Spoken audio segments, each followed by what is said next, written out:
badan saya. Dan badan saya tuh bau, sangat bau, baunya tuh bau sampah, bau busuk. Terus saya tidur tuh diasingin. Apalagi yang pecah di payudara, kan udah bolong, udah hancur, bolong sampai nggak kelihatan payudara.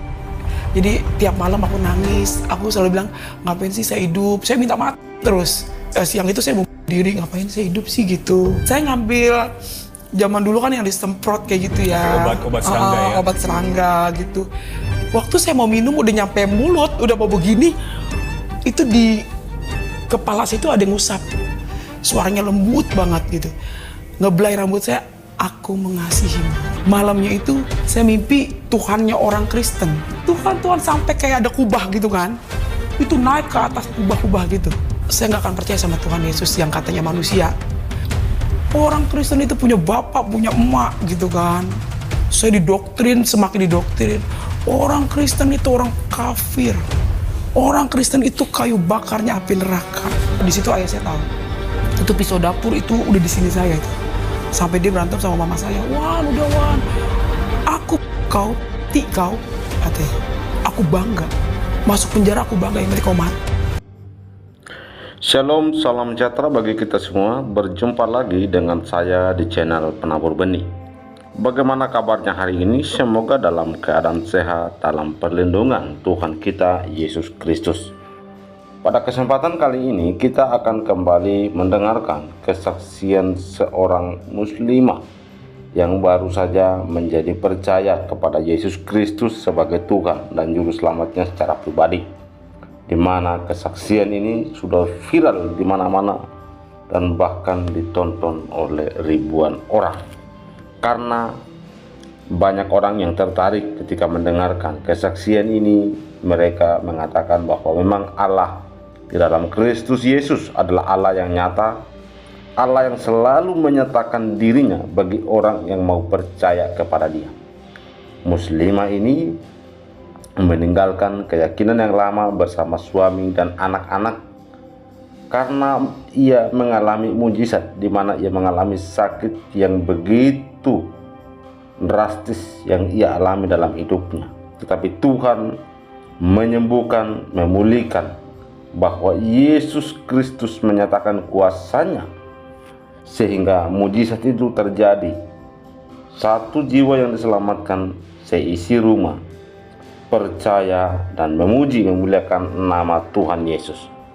Saudara yang dikasihi Tuhan, mari kita mendengarkan dulu bagaimana kesaksiannya menyampaikan pengalaman spiritualnya bersama dengan Kristus. Perubahan yang terjadi dalam hidupnya sebelum percaya Yesus, sesudah, dan kita melihat bagaimana Tuhan mengubah hidupnya dari yang gelap menjadi terang di dalam pengenalan akan Kristus Yesus. Mari kita menyimak video kesaksian berikut ini. Nama saya Irma Oktari. Sebelum saya mengenal Tuhan Yesus, memang saya beragama seberang. Iya, waktu itu umur 17 tahun aku sakit kelenjar getah bening. Ini dia, ada bekas-bekasnya tuh. Jadi awalnya tuh tumbuhan gitu. Tumbuhan itu? Iya, jadi dia benjolan kecil. Benjolan aja gitu kan. Terus dia nggak lama tuh pecah gitu. Larilah ke sini tuh. Jadi di dalam tubuh aku ini ada 4 bekas. I see. Iya kan, jadi pecah. Nah, setahun setengah aku sakit karena kan dia efeknya bersisik ya. Jadi panas, jadi bersisik gitu. Makanya waktu itu aku dipanggil ular. Lu mau tau nggak, ciri lepra tuh kayak badan lu tuh gitu. Jadi setiap aku mau keluar rumah tuh pasti kayak dikatain orang gitu. Dan setiap malam itu saya nggak bisa tidur. Jadi jam 1, jam 2 itu saya kayak kuntilanak. Karena ini kan sakit ngebet banget ini, gitu kan. Ini keluar nanah, ini darah semua ini. Jadi badan saya itu kayak bau amis gitu. Saya tidur tuh diasingin. Karena kan mama saya bilang, maaf ya Neng gitu, bau banget gitu. Jadi saya tidur diasingin di ubin. Di ubin? Di ubin sendiri, saya tidur di sini di depan. Nggak pakai alas itu? Pakai kayak tikar selembar gitu. Jadi tiap malam aku nangis, aku selalu bilang, ngapain sih saya hidup? Saya minta maaf terus gitu, ngapain saya hidup sih? aja gitu. Terus saya hidup nyusahin keluarga gitu. Dan itu badan juga sakit-sakit ya? Kayak ditusuk-tusuk namanya tidur di ubin ya. Gitu. Tapi dari benjolannya sendiri menimbulkan rasa sakit atau? Ngebet. Apalagi yang pecah di payudara itu kan udah bolong, udah hancur, bolong sampai nggak kelihatan payudara. Saya udah bolong gitu kan. Terus itu yang bikin bau. Nah di situ yang bikin bau. Ini kan memang bau ya, bau amis. Tapi dari payudara itulah yang menimbulkan sangat bau itu dari payudara. Gitu. Jadi saya ngerasa tidur ke kanan aja saya nggak bisa. Miring gitu. Tiap malam saya nangis terus. Gitu. Jadi setiap jam 1 saya ngerintih sakit walaupun saya udah minum obat gitu. Udah minum yang dari dukun, dari alternatif. Tetap saya nangis gitu. Tapi ya keluarga mau gimana ya. Dia dengar saya nangis. Saya selalu, "Ma, sakit Ma," gitu.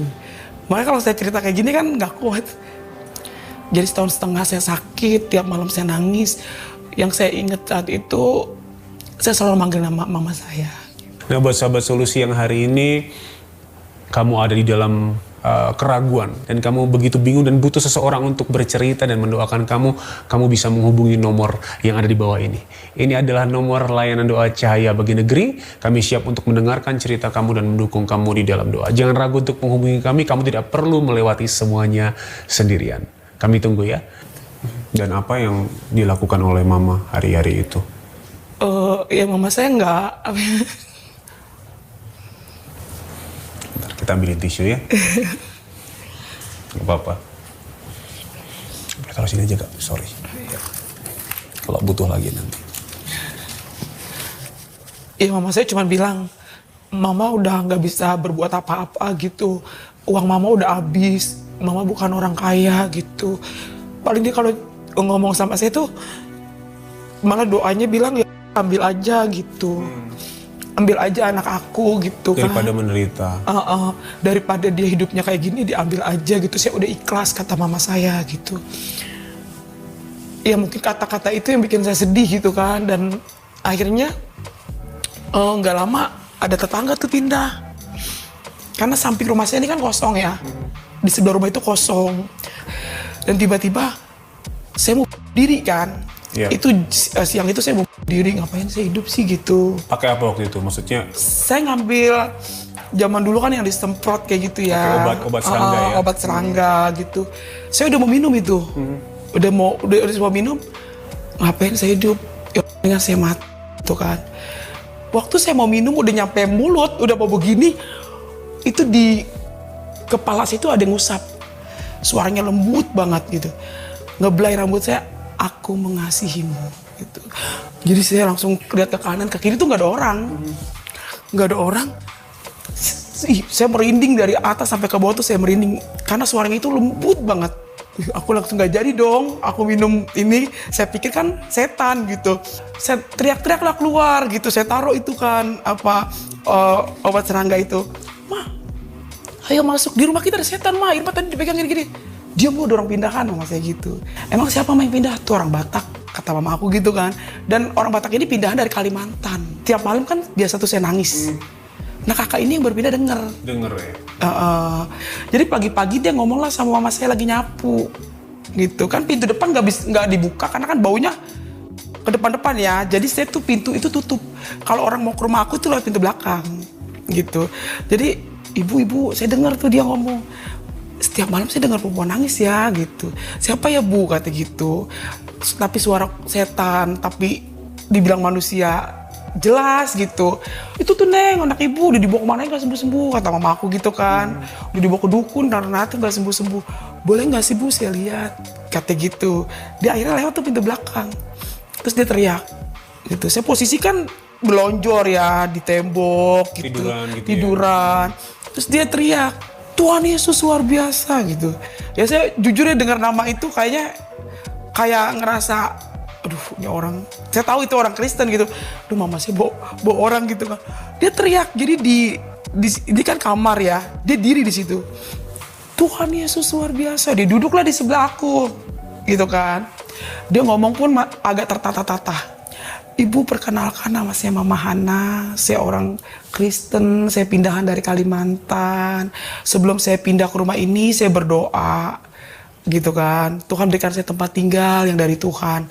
Dan sebelum saya pindah ke rumah ini, saya dapat mimpi kata gitu. Jadi ada perempuan di dalam lumpur, tangannya tuh minta tolong. Jadi orang tuh yang lewat banyak, nggak ditolongin sama orang itu. Nah kakak Mama Hana ini ngambil kayu yang di dalam lumpur itu, naiklah gitu kan. Dimandiin lah sama Mama Hana ini, perempuan dari lumpur itu. Kan naik, bersih. Abis dimandiin, dia mukanya mirip kayak aku. Jadi makanya dia teriak, Tuhan Yesus luar biasa gitu. Karena yang dilihat itu ada beneran ternyata. Di mimpinya dia sebelum dia pindah ke rumah itu, perempuan itu mirip kayak aku yang dimandiin di dalam lumpur itu. Jadi dia bilang, Tuhan Yesus apakah wanita ini yang harus saya tolong gitu. Nah kakak ini ngeyakinin aku dong. Kakak pindah ke sini gak kebetulan deh. Kakak yakin Tuhan Yesus sayang sama kamu, kamu pasti sembuh. Saya ketawa aja gitu kan. Terus dia pulang sebentar, karena tetangga kan, dia bawa minyak tuh. Tapi tempatnya tempat seleh gitu. Ibu ini minyak biasa, tapi doanya pakai nama Tuhan Yesus gitu. Akhirnya ya udah, dia pulang. Minyak itu ditinggal. Dia pulang, minyak itu ditinggal di atas meja TV ya. Mau taruh, malamnya seperti biasa saya merintih sakit. Yang luar biasanya yang bikin saya aneh, semua obat itu habis. Hari itu. Saya minum obat lagi saya nggak bisa tidur. Ya kan, dari dukun kayak daun-daun johar yang pahit-pahit harus diparut dulu, dibejek-bejek gitu kan. Itu habis daunnya. Dari alternatif, itu kayak jamu-jamuan gitu ya, akar-akaran gitu tuh. Itu habis gitu kan. Semua itu malam itu habis. Saya mikir, aduh, minum obat aja saya nggak bisa tidur, gimana sih nggak minum obat? Saya mau bangunin mama saya, obat habis. Tapi kayaknya di muka saya ini kayak, lu mati aja lu, gara-gara lu nyusahin gitu. Jadi saya nggak mau mama saya tidur pulas, karena mama saya kan kerja besok pagi tuh ngasuh anak orang di rumah gitu kan. Jadi saya nggak mau bikin mama saya itu bangun. Udah akhirnya, ya udah mau nggak mau dong, saya liatin minyak itu. Tiba-tiba ingat omongan kakak ini, olesin aja deh pada bagian yang sakit. Akhirnya saya olesin. Itu malam itu membuat saya tuh kayak terbingung-bingung ya. Saya tidur yang setahun setengah, udah minum obat apa aja, yang berobat ke sono ke sini, saya nggak bisa ke kanan ke kiri. Malam itu abis saya pakai minyak urapan itu, saya tidur kayak orang pules banget. Untuk pertama kalinya. Untuk pertama kalinya. Setelah kamu mengalami tidur yang enak gitu. Iya. Kamu pakai setiap hari itu minyaknya? Saya pakai gitu. Bahkan kan namanya tetangga kan kakak itu, saya ke sebelah. Saya bilang sama dia, ih enak banget kak minyak ini gitu. Dan saya ngerasa saya punya temen. Kakak ini tuh malah berbalik ya. Kakak ini tuh nggak pernah namanya geli deket aku. Malah kalau ini aku dikasih baju sama dia.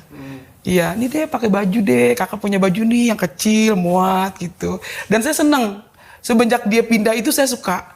Hati saya tuh seneng banget, ih orang ini baik ya gitu. Terus kan minyak itu kan lama-lama habis. Nah kakak ini kan ngajak aku dong, ayo deh kita ibadah yuk. Oh saya nggak mau. Maaf kak, saya kalau ke situ saya nggak mau. Tapi kalau pakai minyak ini saya mau kak. Gitu. Terus dia kasih lagi tuh? Enggak, dia bilang gini, kita jalan-jalan ke mall. Gitu. Jadi dia ngajak saya ke mall. Saya kan maksudnya gini, kakak emang gak malu ya bos saya? Itu orang yang ngatain saya lepra, ngatain saya ular. Itu ada di depan mereka semua itu. Pada geli kan ngeliat saya. Itu kakak itu meluk saya depan orang-orang itu.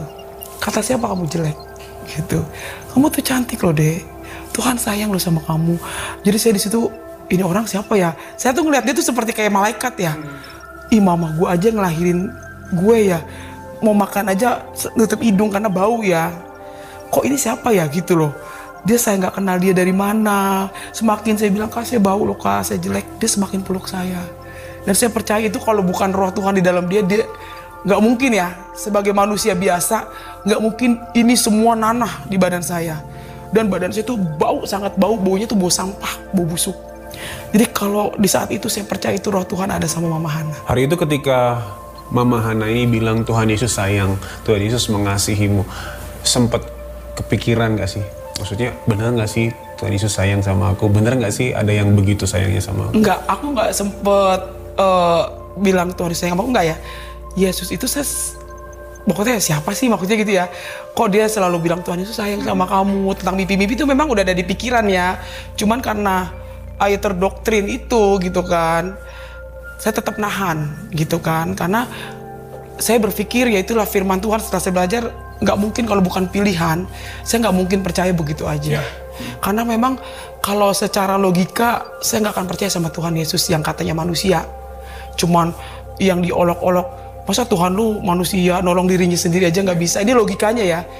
Tapi setelah saya belajar dan itu panjang prosesnya, ternyata firman itu iya dan amin. Dan saya bisa buktikan Yesus itu adalah Tuhan. Gitu kan. Akhirnya saya ikutlah. Ke mall. Ikut ke mall ya, nggak ngomong kalau ibadah saya nggak mau. Ke mall ngomongnya. Hari itu kenapa mau ikut ke mall? Karena saya pikir mall itu kan tempat orang belanja. Ya namanya kita di rumah mulu kan bosen ya. Ada hiburan lah ya. Iya, minimal. seneng lah namanya orang sakit setahun setengah, ngejuplok bayi di rumah gitu kan. Bosen, orang tiba-tiba ketemu orang begini diajak ke mall. Iya mau dong. Nyampenya di angkot yang kedua kali, turun kan saya di Kalimalang. Bener mall gitu kan, seneng dong. Iya bener mall gitu. Aduh jadi nggak, ini naik lantai 2, di situ ada bangku-bangku. Gitu kan. Kayak ada orang, ya saya tau lah kalau anak-anak bapak ya kan, auranya kan kelihatan kalau anak-anak bapak. Jadi pas dia pada keluar ya, wah ini mau gereja gitu kan. Saya udah mulai ada rasa takut tuh, lu udah sakit mati neraka kan gitu kan. Aduh, tapi Tuhan Yesus itu bener-bener kalau dia udah buka, nggak ada yang bisa nutup. Akhirnya mau nggak mau saya masuk dong, ya kan, mau nggak mau saya masuk. Kakak itu berdoa gitu kan ya. Mau nggak mau saya masuk, duduknya paling di depan lah gitu kakak itu. Duduknya paling di depan, percis depan Son. Jadi pas saya tutup mata kan saya takut ya. Tuhan Yesus dekat kepada orang yang hancur hatinya, gitu. Namanya Son kan kita walaupun komat kamit di hati, itu Son gede banget, kenceng. Ya. Tuhan Yesus dekat kepada orang yang hancur hatinya. Sekalipun manusia memandang rupamu, engkau berharga di mata Tuhan. Kamu yang membawa beban sakit penyakit, datanglah pada Yesus, gitu kan. Oleh karena bilur-bilurnya di kayu salib, gitu kan, kamu sudah sembuh, gitu kan. Tuhan Yesus berfirman, marilah hai engkau yang letih lesu dan berbeban berat, datanglah padaku, pakailah kuk yang kupasang ini karena kuku ini ringan dan lemah lembut. Saya langsung, aduh Yesus itu siapa ya gitu ya. Saya mulai penasaran siapa, tiba-tiba kok air mata saya jatuh gitu loh. Pas dia ngomong kau berharga di mata Tuhan. Saya langsung di situ setahun setengah saya nggak pernah ngerasain jingkrak-jingkrak. Orang sakit kan ya kalau nggak diem aja gitu kan, berhenti namanya ngerasain ngebet ya. Ini di dalam tempat ibadah. Saya tuh jingkrak-jingkrak gitu kan. Sayang, disayang. Nggak kuat badan saya karena ayo menari buat Tuhan gitu. Aku disayang Tuhan gitu. Saya disitulah saya ngerasain, enak banget ya gitu. Jadi selama saya sakit saya nggak pernah menemukan sukacita seperti di dalam itu.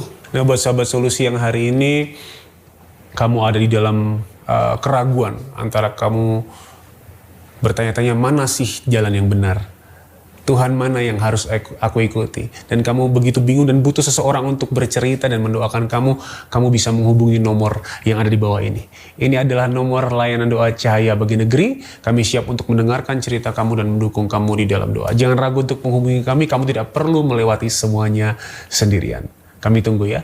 Dan itu rasa takutnya hilang, nggak berasa lagi. Nggak ada rasa takut. Saya nggak ada yang namanya intimidasi gitu kan. Saya mengikuti kayak apa sih maksudnya ikut alur di dalam itu.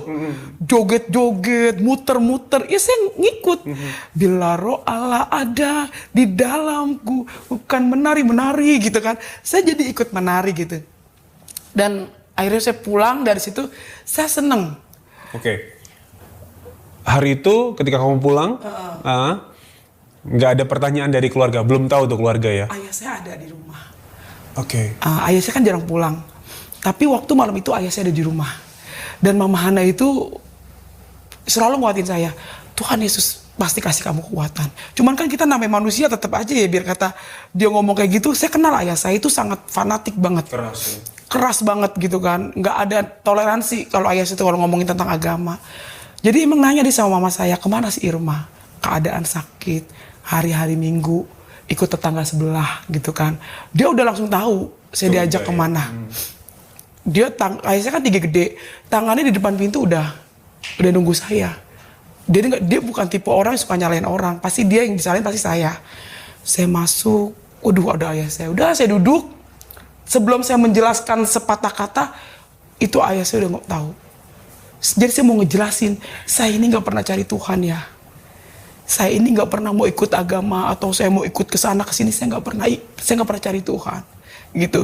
Saya mau ngejelasin sama ayah saya nggak berikan kesempatan itu. Saya semakin didoktrin. Orang Kristen itu orang kafir. Orang Kristen itu kayu bakarnya api neraka. Gitu kan? Oh iya, karena di saat itu saya nggak pernah buka Injil. Gitu kan. Jadi yang saya masuk itu, saya tangkap itu logika. Orang Kristen itu punya bapak, punya emak gitu kan. Jadi logika lah ya. Lihat kau, mati kau katanya. Mati kau masuk ke neraka. Jadi saya lihat dong. Saya lihat penyakit saya, iya. Bawa pakaian kau, saya diusir. Bawa pakaian kau, pergi kau dari sini. Kau mati kau daripada kau ikut-ikut itu gitu kan. Akhirnya mau nggak mau saya takut.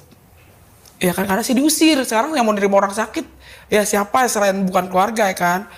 Iya. Dan itu logika itu masuk dalam pikiran saya. Tuhan punya emak, Tuhan punya bapak, itu nggak masuk di akal. Gitu kan. Tuhan bisa makan, Tuhan oh iya gitu. Aku mau balik, ya mau kembali, nggak mau gitu. Dan ternyata rumah Mama Hani itu ditendang. Maksudnya? Sama keluarga mama saya. Kan yang punya kontrakan itu keluarga juga. Sepupu mama saya. Masih sepupu lah. Jadi dia denger lah saya ikut ibadah. Iya. Tanpa dia pengen cari tahu kalau bukan begitu ceritanya sebenarnya. Lu ngajak lu ponakan gue lu ya ke gereja gitu, tendang, akhirnya diusir. Suruh ninggalin rumah itu. Dan saya di situ bingung.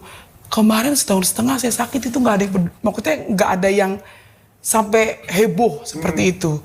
Kok pas datang orang ini, Mama Hani ini kan baik. Dia mau jadi teman saya gitu kan.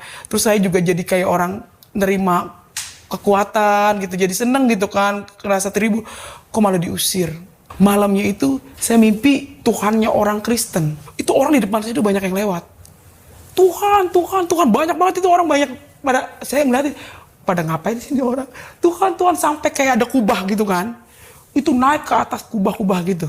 Orang-orang itu banyak kerumunan. Tuhan, terus saya ngeliat ke atas, itu percis Tuhannya orang Kristen yang saya suka lihat itu kayak baju jubah putih, gambar-gambar seperti itulah. Tapi saya mukanya nggak kelihatan karena saya nggak bisa ngelihat, itu terang banget ya. Aku akan kembali menjemput orang yang percaya dan yakin kepadaku. Aku bangun dong, dan aku takut. Wih, serem banget gitu. Udah tinggalin itu semua, nggak dipakai gitu kan, minyak itu. Kok mimpi Tuhan? Akhirnya saya bangun, ayah saya pulang di situ malam itu kan. Ya bangun ya, kenapa kok?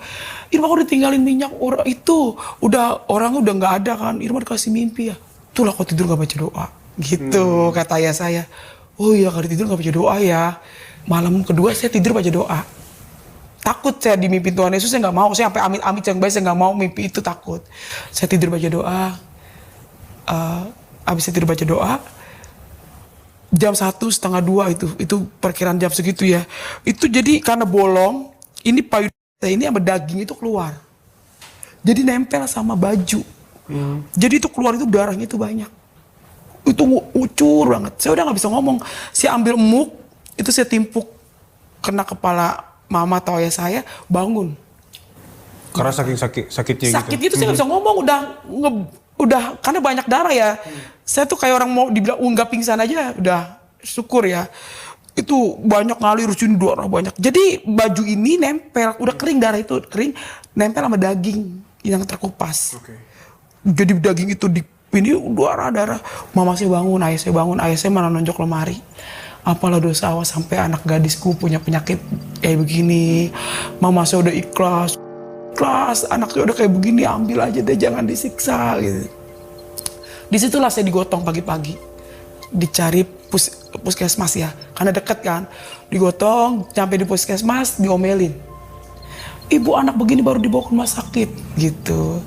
Terus jangan diomelin mama saya gitu. Saya nggak mau emang ke rumah sakit. Akhirnya saya dioper lah ke rumah sakit umum bulan-bulan. Dan disitulah saya divonis kanker stadium 4. Oke. Jadi sebelum divonis itu ceritanya memang sangat panjang. Panjang. Jadi saya hari pertama itu kan dibawa ke puskesmas. Nyampe di puskesmas ini ada bidan, ya kan? Hari pertama. Nah hari pertama juga saya dioper ke rumah sakit ambulan, di situ saya divonis. Karena saya nggak mau dibawa ke Darmais, saya udah pasrah. Neng, mah nggak punya duit, kata mama saya. Udah mah, Irma juga nggak mau mah ke sono-sono. Kata daerah Selipi gitu, di sono komplit begini-begini. Dan nggak mau, Irma berobat jalan aja. Jadi saya perlu alkohol. Kan pakai perban ini, pakai alkohol, ya kan? Akhirnya saya baliklah ke puskesmas hari kedua.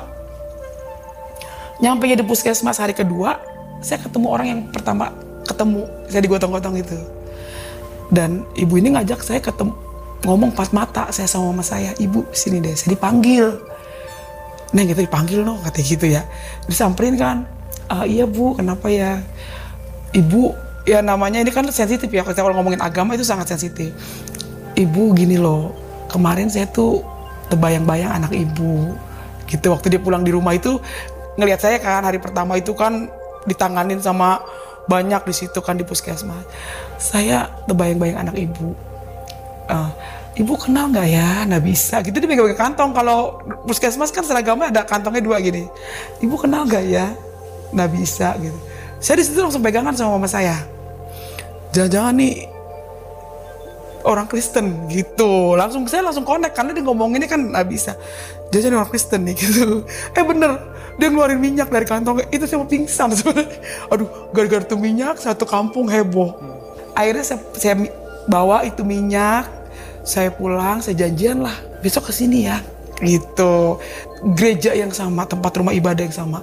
Kan di dunia ini banyak gitu, banyak gereja itu juga banyak.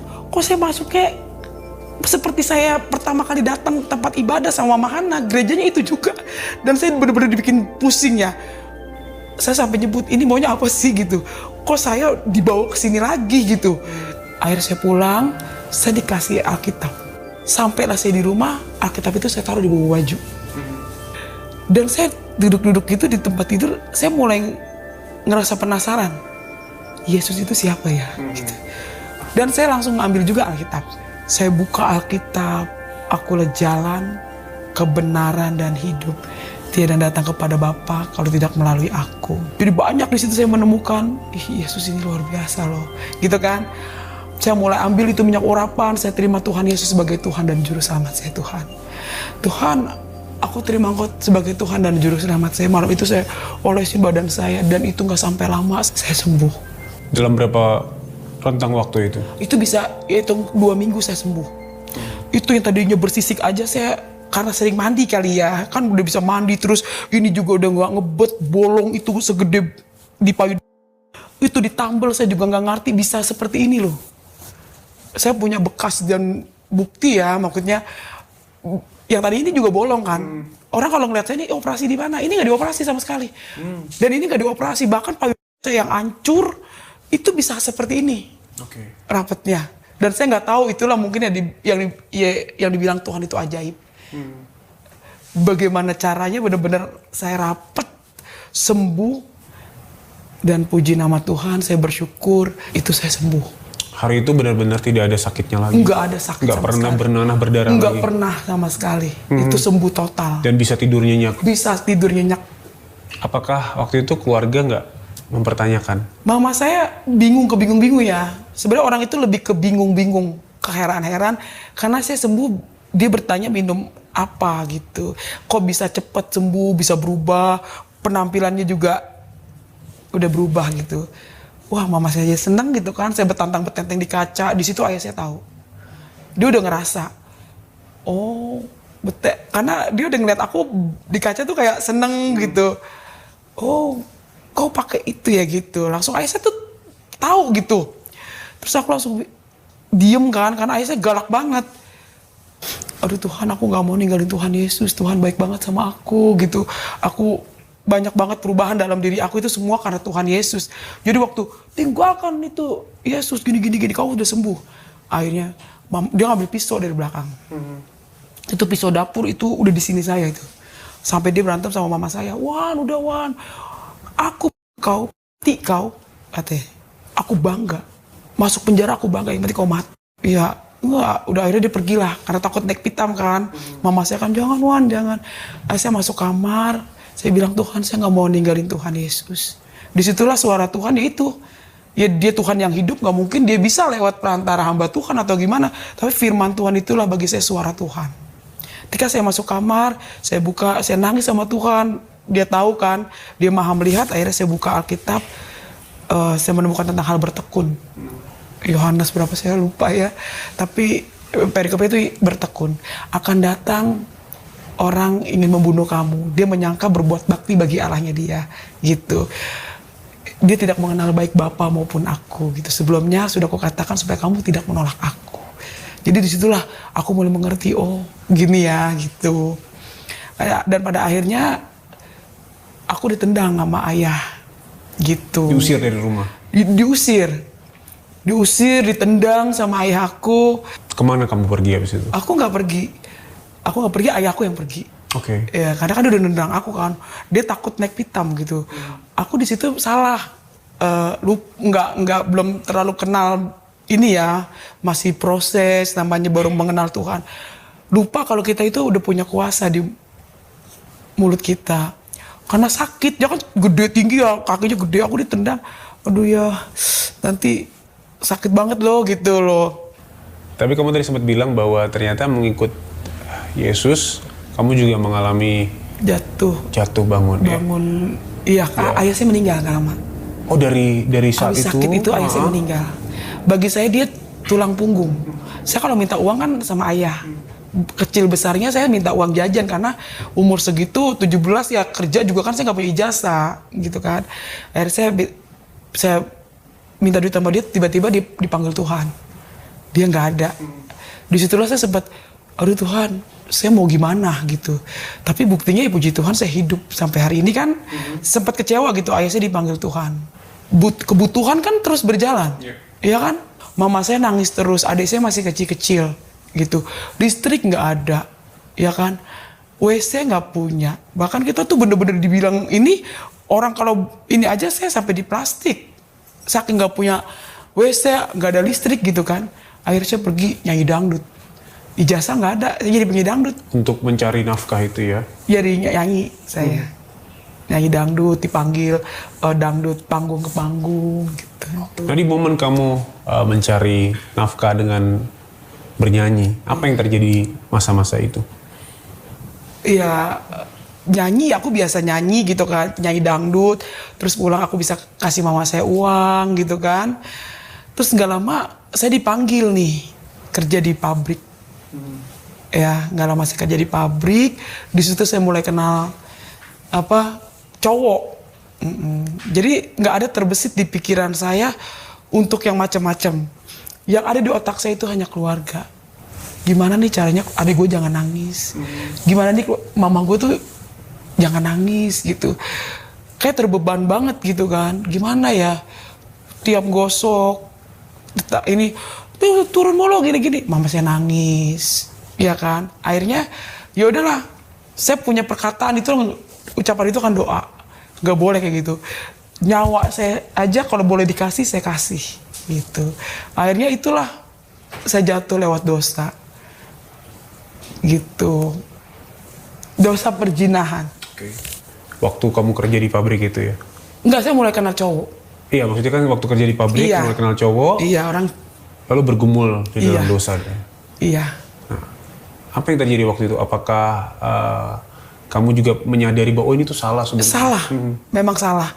Tapi saya melihat adik saya makan enak gitu kan. Saya bisa pasang listrik, rumah saya bangun gitu. Saya ngerasa ya udahlah gitu. Yang penting mereka senang. Walaupun saya tahu itu salah.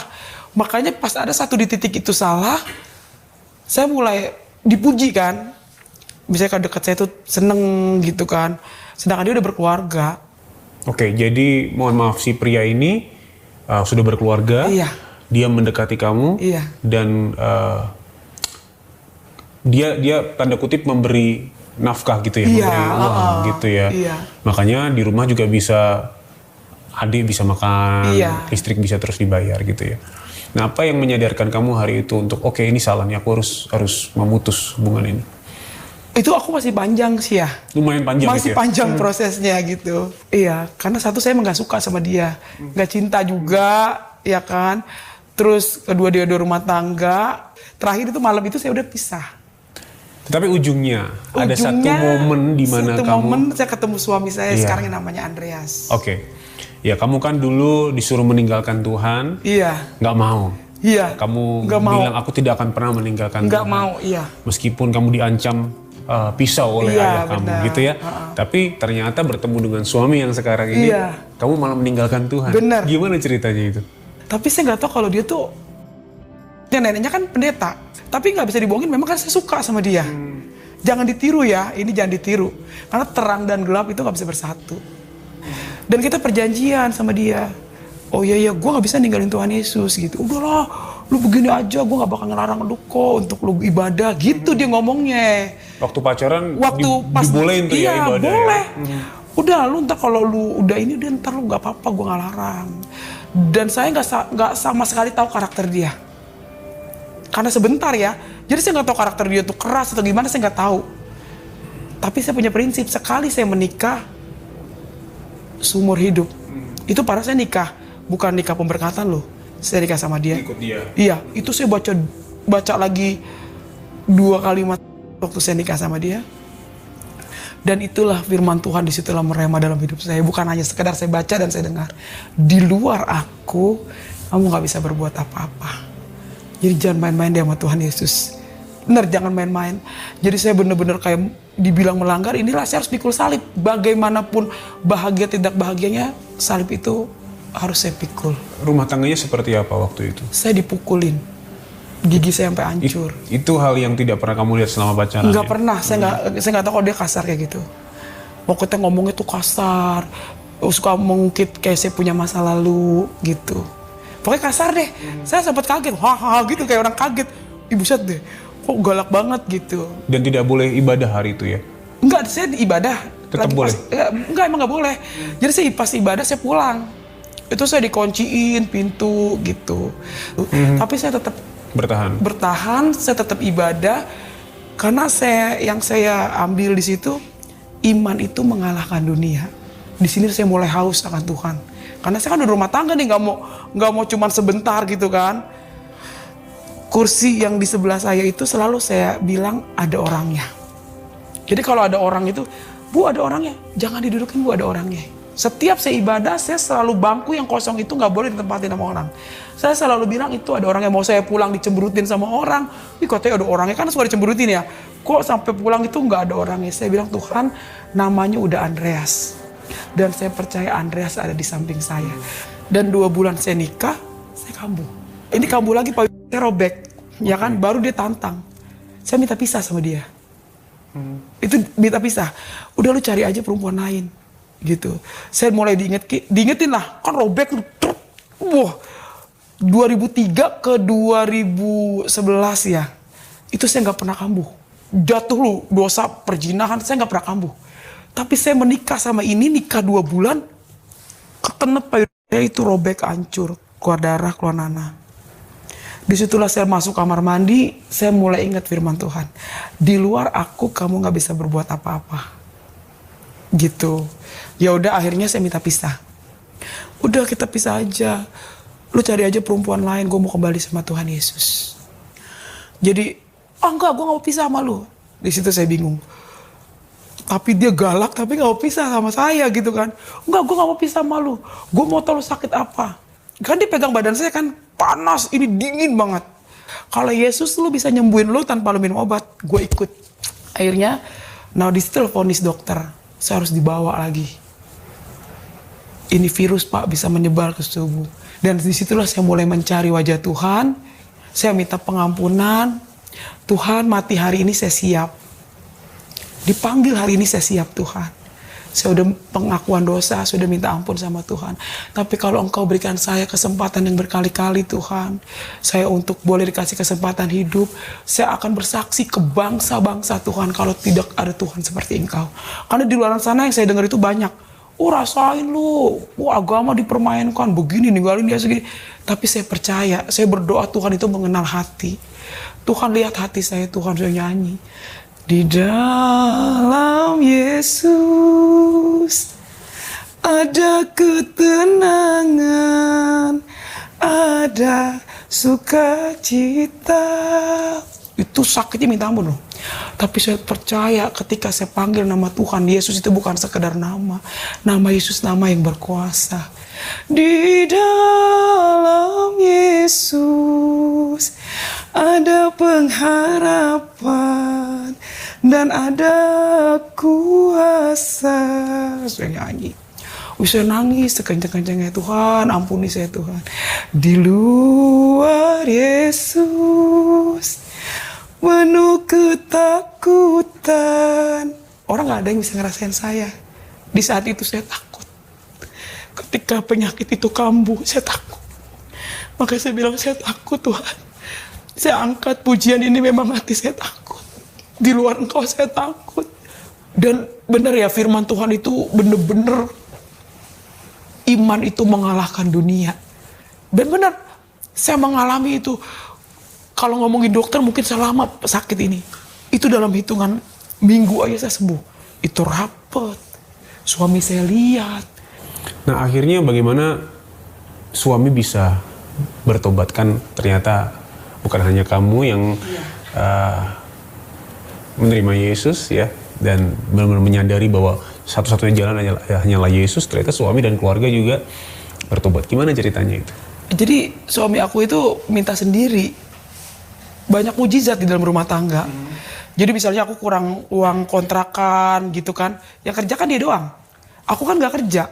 Tapi Tuhan buka jalan gitu. Ada aja nih berkat dari Tuhan masuk. Aku selalu bilang sama dia, burung di udara dikasih makan. Jadi aku cuman pakai iman aja gitu. Karena saya cuman, selain beriman juga kan kita harus berusaha kan. Cuman aku bilang, ada aja deh ntar. Udah dari mana Tuhan pasti ajaib. Jadi saya gak mau mikirin hal yang gak sanggup aku pikirin. Aku tipe orang kayak gitu. Jadi kalau aku pikirin kan kita nggak sanggup, ngapain sih taruh di pikiran kita gitu.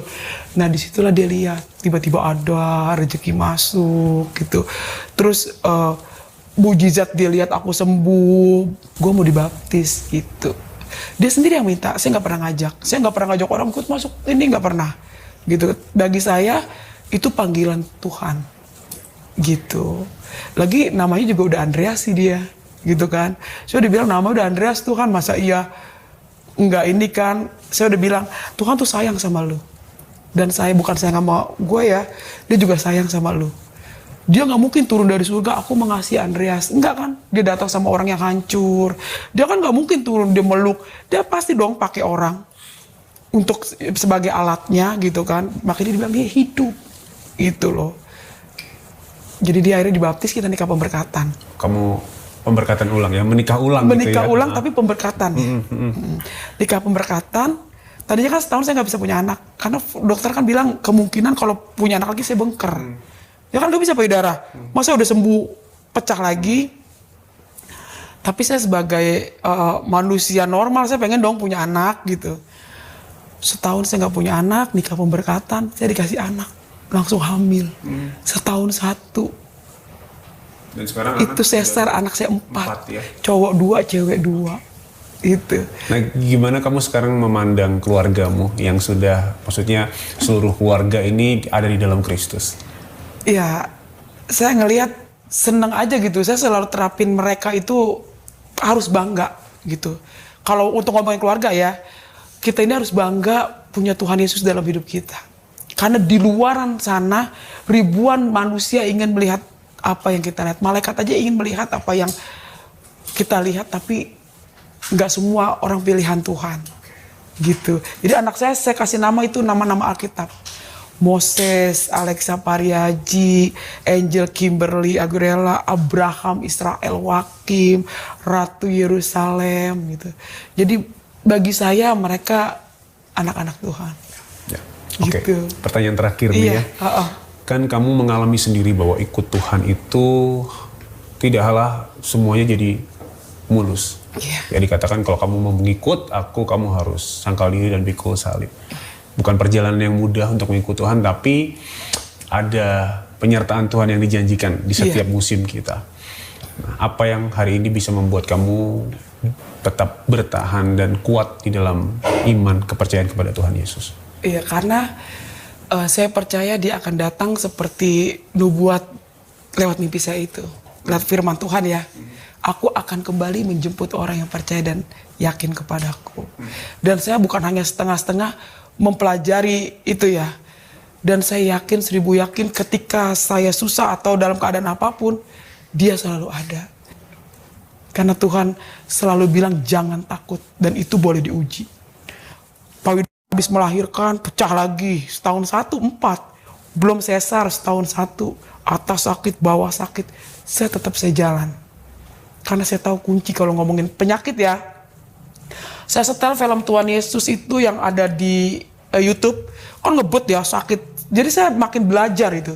Darahnya itulah yang menyucikan, yang membuat orang ketika orang beriman, merem sebentar, beriman, saya yakin yang keluar dari darah, dari tubuh Yesus itu bukan sekedar darah. Tapi itu darah yang suci, darah yang ajaib dan menyembuhkan setiap sakit penyakit. Baiklah Ibu Irma, terima kasih banyak buat kesaksiannya hari ini. Iya. Haleluya, puji nama Tuhan, saudara yang dikasih Tuhan. Demikian video kesaksian yang kita sudah dengarkan secara bersama-sama. Itulah mujizat Tuhan kita Yesus Kristus, Allah yang hidup, Allah yang berkuasa, baik di dunia maupun di sorga. Hanya melalui Yesuslah manusia dapat diselamatkan. Di luar Yesus tidak ada keselamatan. Karena dosa adalah hambatan manusia untuk sampai kepada Allah Bapa yang suci dan sempurna di sorga. Melalui pengorbanan Tuhan kita Yesus Kristus yang datang ke dunia ini menyelamatkan manusia, maka ia harus menjadi manusia. Ia mati dan hidup kembali pada hari yang ketiga. Maut telah dikalahkan dan iblis kepalanya sudah diremukan. Dan Yesus menyatakan dirinya kepada para pengikutnya, para murid-muridnya. Mereka melihat, mendengar, dan menyaksikan apa yang terjadi pada Tuhan Yesus melalui kebangkitannya. Karena itulah kuasa maut telah dikalahkan. Dan ia kembali ke surga menyediakan tempat bagi orang yang percaya kepadanya. Karena dalam Kristus Yesus, manusia dapat diselamatkan. Di atas kayu salib, Tuhan Yesus sudah mengatakan, sudah selesai, artinya bahwa dosa-dosa kita sudah dikuburkan bersama kematian Kristus. Ketika Yesus bangkit, kita menjadi hidup yang baru. Karena Kristus sudah mengalahkan maut. Saudara yang dikasihi Tuhan, demikian dengan kesaksian yang kita dengar ini. Begitu nyata kuasa Tuhan dalam kehidupannya seorang Mutadin ini, di mana ia mengalami mujizat dan terjadi sehingga ia dan suaminya dan anak-anaknya dan bahkan ibunya pun menjadi percaya menerima Yesus sebagai Tuhan dan Juru Selamatnya secara pribadi. Maka tergenapilah firman Tuhan, satu orang yang percaya, malaikat di surga bersorak-sorai dan seisi rumah diselamatkan dan memperoleh hidup yang kekal. Saudara, bukan hanya kita sekedar mendengarkan kesaksian bagaimana Allah menyatakan kuasanya, tetapi kita juga harus mendengarkan firman-Nya, di mana Ia menguatkan, meneguhkan orang yang diselamatkan oleh karena kebangkitan Kristus. Karena hanya imanlah terhadap kebangkitan. Lukas pasal 20 ayat 27 sampai 40 mengatakan demikian. Lembaga Alkitab Indonesia memberikan satu judul, Pertanyaan Orang Saduki tentang Kebangkitan. Maka datanglah kepada Yesus beberapa orang Saduki yang tidak mengakui adanya kebangkitan. Mereka bertanya kepadanya, Guru, Musa menuliskan perintah ini untuk kita. Jika seorang yang mempunyai saudara laki-laki mati sedang istrinya masih ada, tetapi ia tidak meninggalkan anak, saudaranya harus kawin dengan istrinya itu dan membangkitkan keturunan bagi saudaranya itu. Adalah 7 orang bersaudara. Yang pertama kawin dengan seorang perempuan lalu mati dengan tidak meninggalkan anak. Lalu perempuan itu dikawini oleh yang kedua dan oleh yang ketiga, dan demikianlah berturut-turut oleh ketujuh saudara itu. Mereka semuanya mati dengan tidak meninggalkan anak.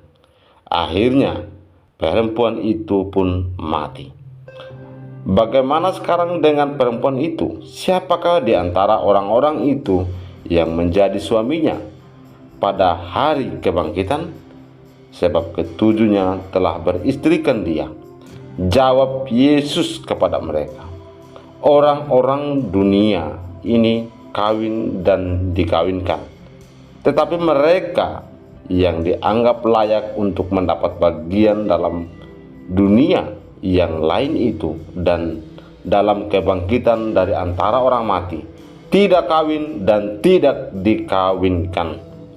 Sebab mereka tidak dapat mati lagi. Mereka sama seperti malaikat-malaikat, dan mereka adalah anak-anak Allah karena mereka telah dibangkitkan.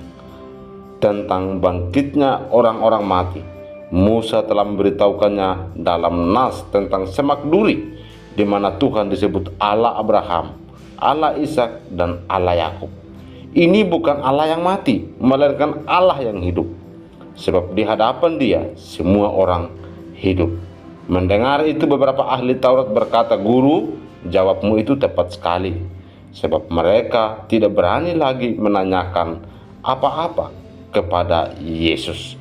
Demikian firman Tuhan, saudara yang dikasihi Tuhan, di mana Lukas pasal 20 ayat 27 sampai 40 begitu menarik kalau kita membaca dan renungkan. Dan diberikan satu judul adalah iman terhadap kebangkitan. Kali ini orang-orang Saduki berusaha mempermalukan Yesus dengan bertanya tentang kebangkitan. Saduki adalah kelompok elit di dalam masyarakat Yahudi yang memiliki pengaruh yang besar. Mereka lebih mengandalkan logika, tidak percaya pada adanya malaikat, roh, dan kebangkitan orang mati. Mereka membungkus pertanyaan tentang kebangkitan dengan kasus perkawinan ipar. Kasus perkawinan ipar yang terdapat di Ulangan pasal 25 ayat 5 sampai 10, mereka mengutip ayat tersebut di mana yang bunyinya demikian tentang kawin dengan istri saudara yang telah mati. Ulangan 25 ayat 5.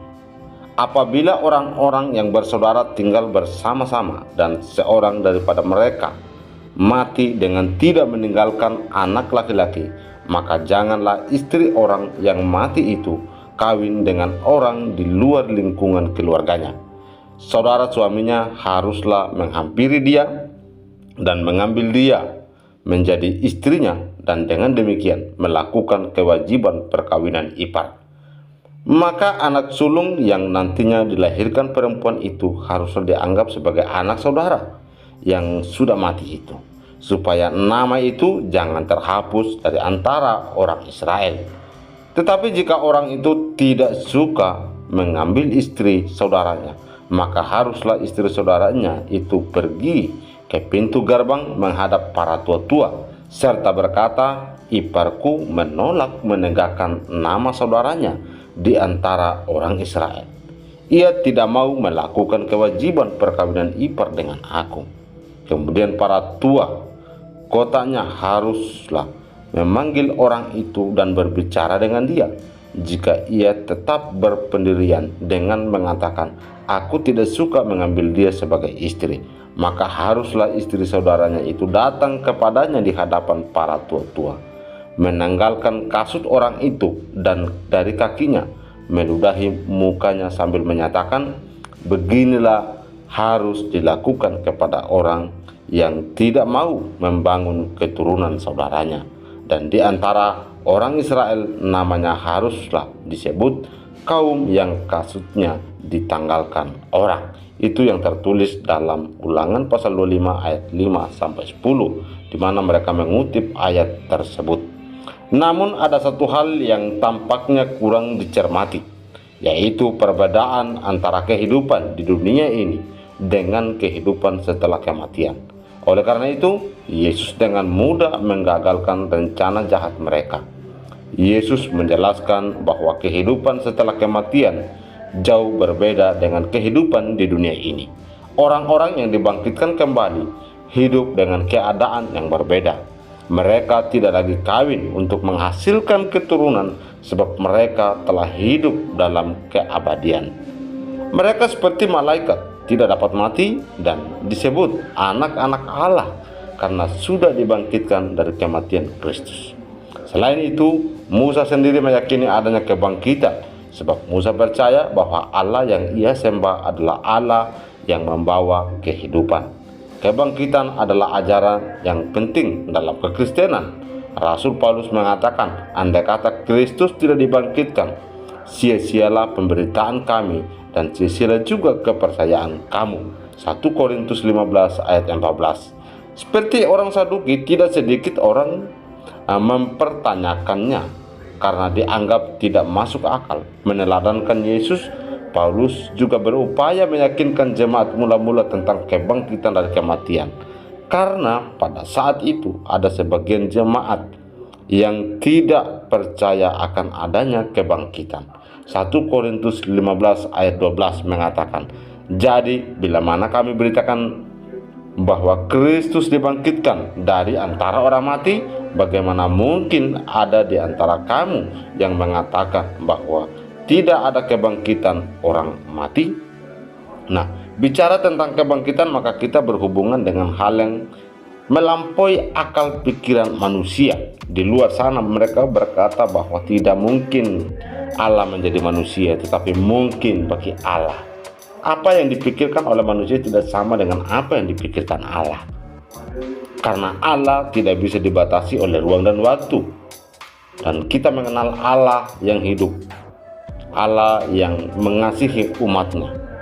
Maka kita percaya bahwa hanya di dalam Yesus. Oleh karena itu, kita harus beriman kepada Allah dalam Yesus Kristus. Jelas, Yesus Kristus adalah satu-satunya jaminan akan adanya kebangkitan dan kehidupan setelah kematian. Sebab Yesus sendiri telah mengalahkan kuasa kematian dan bangkit dari antara kematian dan naik ke sorga, menyediakan tempat bagi orang yang percaya kepadanya dan yang mau hidup taat di dalam Kristus Yesus. Itulah makna kematian dan kebangkitan dalam kehidupan orang percaya. Maka kita harus percaya Kristus dengan sungguh-sungguh dan takut akan Tuhan, sehingga Injil dapat diberitakan. Karena banyak di luar sana yang membutuhkan kasih yang sesungguhnya, yang sama seperti Kristus, tetapi mereka tidak mampu untuk mensandingi Tuhan kita Yesus Kristus, karena sudah mengatakan, sudah jelas, hanya satu-satunya Yesus jalan kebenaran dan hidup. Hanya Yesus mengatakan, akulah jalan dan kebenaran dan hidup, karena tanpa aku kamu tidak akan sampai kepada Bapa di surga. Karena itu saudara dikasih Tuhan, mari kita terus hidup taat dan takut akan Tuhan, dan juga kita boleh terus melakukan apa yang terbaik untuk kemuliaan nama Tuhan. Demikian perenungan yang singkat yang saya bagikan untuk kita semua. Semoga ini menjadi berkat dan nama Tuhan dipermuliakan, dan juga kita boleh terus hidup taat dan takut akan Tuhan. Melalui kesaksian ini, banyak jiwa di luar sana diselamatkan dan mengenal Yesus sebagai Tuhan dan Juru Selamat mereka secara pribadi. Terima kasih, dan saya mengucapkan terima kasih banyak untuk teman-teman semua yang sudah menonton channel Penabur Benih, yang sudah membagikan, subscribe, like, dan semoga Tuhan kita memberkati kita semua dan teruslah menjadi berkat melalui perkataan, tindakan, dan perbuatan kita, sehingga banyak jiwa yang menerima Yesus, bahwa kita adalah Kristus, surat yang terbuka bagi banyak orang. Tuhan Yesus memberkati, dan sampai jumpa di video berikutnya.